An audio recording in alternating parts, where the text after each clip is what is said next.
உலகை எழுப்பும் ஞாயிறு அங்கே குடியிருப்பான். அவன் ஆனை முகத்தனின் அடியவர் மனத்தில் ஒளியாய் வந்து கொலுவிருப்பான்.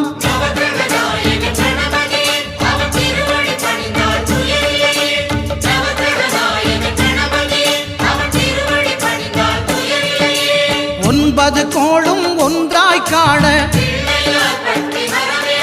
அங்கு கற்பகம் என்னும் கடவுளின் மெய்யில்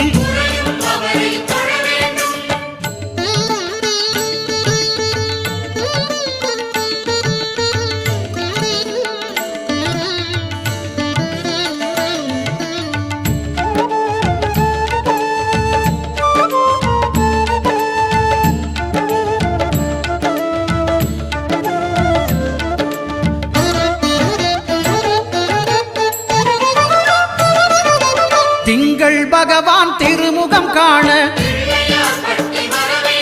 அங்கு கற்பக பெருமான் தொப்புள் குழியில் திங்கள் பகவான் திருமுகம் காண அங்கு கற்பக பெருமான் தொப்புள்